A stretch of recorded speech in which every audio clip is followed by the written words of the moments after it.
Okay, let's go.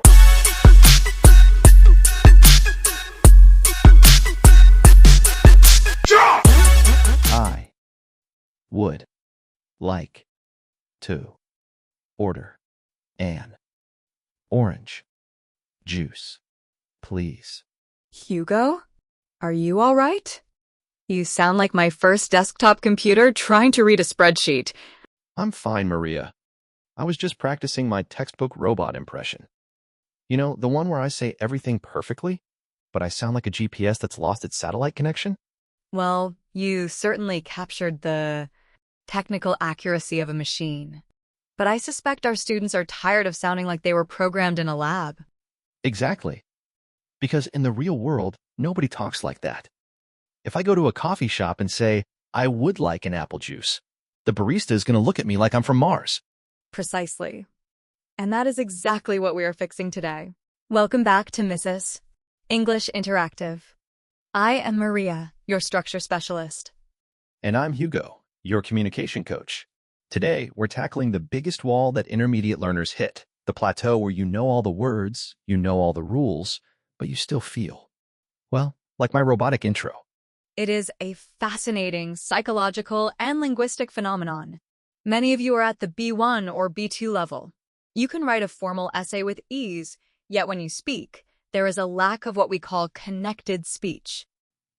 Wait, Maria, connected speech? You're doing that professor thing again. My apologies, Hugo. Technically, I am referring to the way phonemes— Sound blocks. Yes, the way sound blocks blend together in natural, spontaneous conversation. Here's the thing, guys. Textbooks teach you words like they're little individual bricks. But real English? It's more like a river. Everything flows together. If you're building a wall of bricks with no cement, it's going to look choppy. We're here to give you the cement. A perfect analogy. In linguistics, we often discuss the history of English rhythm. Back in 1945, a linguist named Kenneth Pike distinguished between syllable-timed languages and stress-timed languages. Okay, hold up. I know the no-linguist rule. Maria, translate that for us before our brains melt. Of course. In a syllable-timed language, like Spanish or French, every syllable gets about the same amount of time. It has been described as a machine gun rhythm.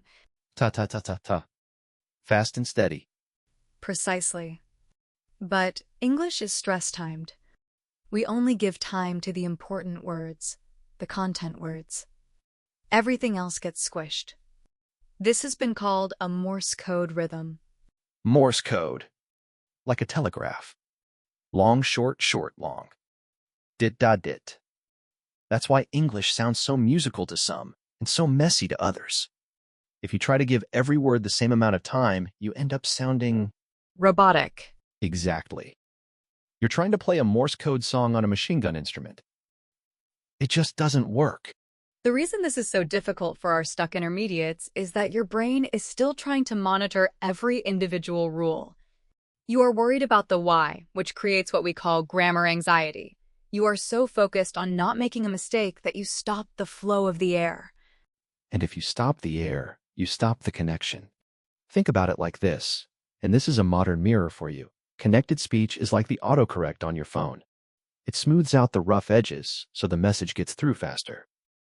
If you turn off the autocorrect, you have to type every letter perfectly. And that takes forever. That is quite brilliant, Hugo. Technically, when we speak naturally, we are using something called catenation. Here we go again. Catenation? It simply means linking. It is the process where a consonant sound at the end of one word attaches itself to the vowel sound at the start of the next word. For maximum clarity, think of the phrase, an apple. Right. In a textbook, it's an apple, 2 bricks. But when I say it, it's an apple. I'm moving that N over to the next word like I'm sharing my snacks. Precisely. The final consonant sound becomes the initial sound of the next syllable. It is a physical necessity for speed. If we stop the breath to pronounce every word in isolation, we would become exhausted very quickly. It's like word glue. These words are word best friends. They just want to hang out together. When I say trip over, I don't say trip over. I say tripe over. My lips are already moving to the O before I've even finished the P. And this is where the conflict arises for the student. They feel that by gluing the words together, they are being messy or lazy. They feel they are not being clear. Oh, I hear this all the time. Students tell me, Hugo, if I say a napple, my teacher will think I don't know how to spell apple. I can assure you, as the resident teacher, we much prefer the flow. Technically speaking, speaking clearly is not the same as speaking naturally. If you are too clear, you are actually harder to understand because you are breaking the expected rhythm that a native speaker's ear is looking for. That's a huge point, Maria. Read that again. If you're too perfect, you're actually harder to understand. It's like looking at a photo that's been over-sharpened. It hurts your eyes. We see this often in professional settings. A learner might say, I am going to the office at 8 o'clock. It is grammatically flawless. However, the mental load required to produce that sentence without any linking is immense. Man, I'm tired just listening to it. In the real world, I'm saying, I'm gonna be at office at 8-ish. I've glued half those words together. And that is the secret music of English. It's not about the words you say. It's about how they bump into each other. They don't just bump, Maria. They dance. But look, I can tell our students' brains are starting to sizzle a little bit. That was a lot of history of rhythm talk. You are right, Hugo. We should allow the concepts to settle. Definitely. I need to go grab a coffee, and I promise to link my words when I order it. Go ahead. When we come back, we are going deep into the art of being lazy, otherwise known as elision and the schwa. Ooh, the lazy sound. My favorite. Don't go anywhere, guys. We'll be right back. And we are back. If you're just joining us, I'm currently trying to convince Maria that being lazy is actually the secret to sounding like a native English speaker. And I am currently trying to explain to Hugo that it is not laziness, but rather a sophisticated phonological efficiency. See? This is why we need both of us. She gives you the science. I give you the street. In our first segment, we discussed catenation, the way we glue words together. But now, we must address the opposite side of that coin. Sometimes, to maintain our Morse code rhythm, we do not just link sounds, we eliminate them entirely. This is known as elision. Translation time. Elision is just dropping the baggage. It's when we're moving so fast that some letters just get kicked off the bus because they're slowing everyone down. Kicked off the bus? Well, technically, it is the omission of sounds in connected speech. It happens most frequently with the steered sounds when they are trapped in consonant clusters. Whoa, Maria. Consonant clusters? You're scaring them. Let's call those word piles or letter traffic jams. You know, like when you have 3 or 4 consonants all stuck together in a row. Your mouth just can't handle that much traffic. A letter traffic jam. I suppose that is accurate. For example, look at the phrase next door. If I pronounce it perfectly, as a textbook would suggest, I say next T door.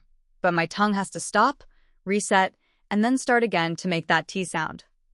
And ain't nobody got time for that. In the real world, we just say next door. That T is gone. It vanished. It's like a phone shortcut. You don't type out the whole word laughing out loud. You just type LOL. Elision is the LOL of speaking. Exactly. Another prime example is the word friendship. In isolation, we hear the D, but in the flow of a sentence, it becomes friendship. We skip the D to reach the SH sound faster. It's all about stamina, guys. If you try to say every single T and D in a sentence, your mouth is going to be exhausted by lunch. Maria, what's that other one you mentioned earlier? The mashing one? That would be assimilation. This is when a sound changes its identity to become more like its neighbor. It is the ultimate form of linguistic peer pressure. Linguistic peer pressure. I like that. I call it the sound mashup. It's like when you're making a smoothie. You put in a banana and some strawberries, and you get something totally new. Precisely. Think about the phrase, don't you? The T at the end of don't meets the Y at the start of you. Instead of remaining separate, they mash together to create a snound, the CH sound. Don't you? It's everywhere. Don't you want to go? Meet you later. If you say meet, you, it sounds like you're reading a list of ingredients. If you say meet you, it sounds like a conversation. And this is where the modern mirror comes in. Think of your English as a battery saver mode on your phone. When your battery is low, your phone stops doing all the extra stuff to save energy. English does the same thing. To save the battery of the conversation, we simplify the sounds. That's it. The schwa is the ultimate battery saver. Maria, give them the Y on the schwa. The schwa, written as a, is the most common vowel sound in the English language. It is a neutral, unstressed sound. It is what happens when a vowel loses its identity because it is not the star of the show. The lazy sound. Or as I tell my students, it's the sound you make when someone hits you in the stomach and you just go, A bit violent, Hugo, but phonetically close. Think of the word photograph. The stress is on the first syllable. P-O to graph. But look what happens when we change it to photography. The stress moves to the second syllable. Photograph. Did you hear that? The O in photograph was strong. But in photography, that first O turned into a schwa. It became ph. It went into mumble mode because the second syllable was doing all the work.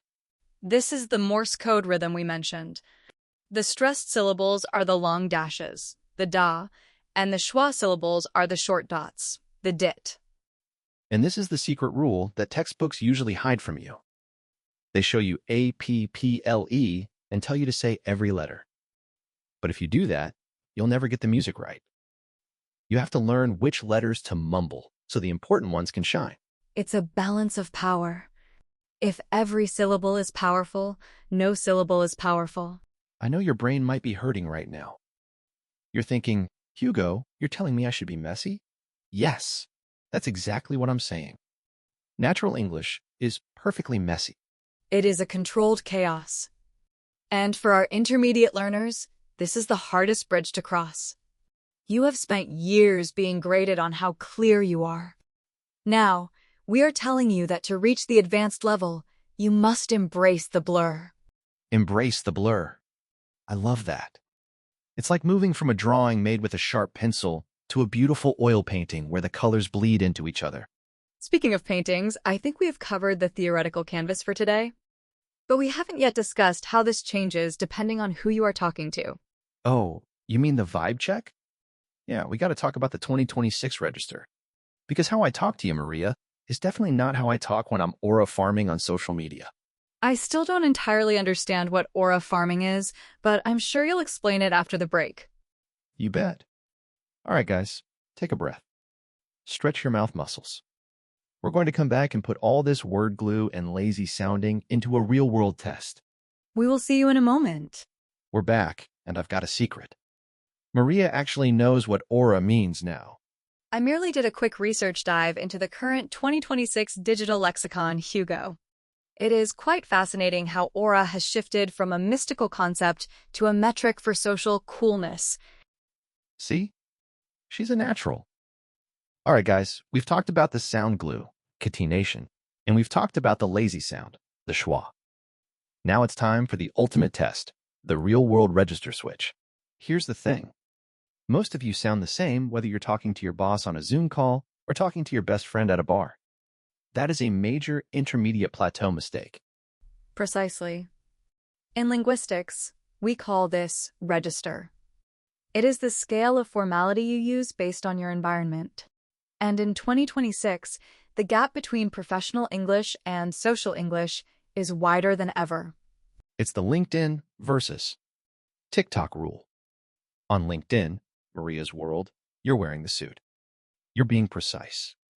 On TikTok, my world, you're in your hoodie and you're letting the sounds mash together. If you wear a suit to a beach party, you look weird. If you use textbook robot English with your friends, it's a total canon event. A canon event? You mean a defining, often difficult life experience that shapes who you are? Bingo! Now, let's play a game. I'm going to say a sentence in textbook robot mode. Then, I want you to give us the professional fluid version, where we use the sound glue but stay polite. And then I'll give the Street Smart 2026 version. I accept the challenge. Round 1. The situation. You're at work and you want to tell someone their idea is good. Textbook robot says, I agree with your opinion. It is very good. Oh, the lack of linking is painful. In a professional fluid register, I would say, I agree with you entirely. In my opinion, that's a great approach. Notice I used the sound glue on I agree and in my opinion. I also avoided saying according to me, which is a classic translation error. Nice. Now, here is the Street Smart 2026 version. Yo, that idea is based. Honestly, total W. Wait, W? You mean win? Exactly. We don't even say the word anymore. It's just a dub or a W. Round 2. The situation.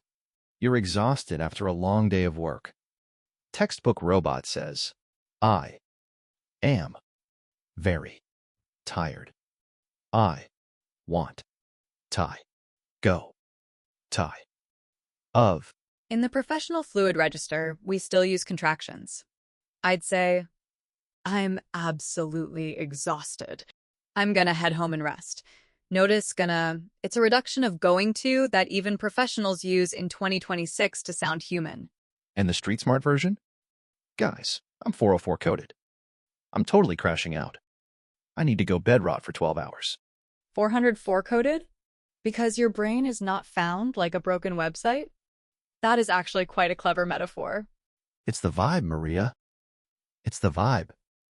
But notice, in all those versions, we aren't stopping between words. We are using catenation. We are letting the M in I'm slide into the A in absolutely. That is the key. Even when Hugo is being messy with slang, he is still following the rhythmic rules of English. He is still using the schwa to move quickly. That's the secret music. If you get the rhythm right, people will understand your slang. If you get the rhythm wrong, even your perfect grammar sounds like noise. All right, let's do one more. This is the phrasal verb mashup. Phrasal verbs are the ultimate word best friends. You cannot pull them apart. Technically, many are inseparable. For example, look after. You cannot say, I look the baby after. The particle must follow the verb to create the new meaning of caring for. They're like peanut butter and jelly. If you try to eat just a spoonful of dry peanut butter, you're going to choke. You need the jelly to make it slide down. An interesting, if somewhat sticky, analogy. Let's try it. The verb is back up. Textbook robot. Will. You. Back. Me. Up. In. The. Meeting. Hugo Street version. Yo, you gonna bum me up? Did you hear that? Hugo completely elided the K in back because it was trapped between a CK and an M. It sounded like, "Bomb me up." It's fast, it's efficient, and it sounds like a native speaker. Man, Maria, I think we did it. We broke the robot. I believe we have given them the tools to move from grammar anxiety to conversational confidence. Remember, students, mistakes are not failures. They are data. Exactly. Don't be afraid to be a little lazy with your sounds. If you're too perfect, you're invisible. If you're perfectly messy, you're human. And in 2026, being human is the greatest skill you can have. All right, before we go, we have to give them the text message summary. Maria, do the honors. Of course. To stop sounding like a textbook robot, focus on sound glue, connecting consonants to vowels, and the lazy sound, the schwa.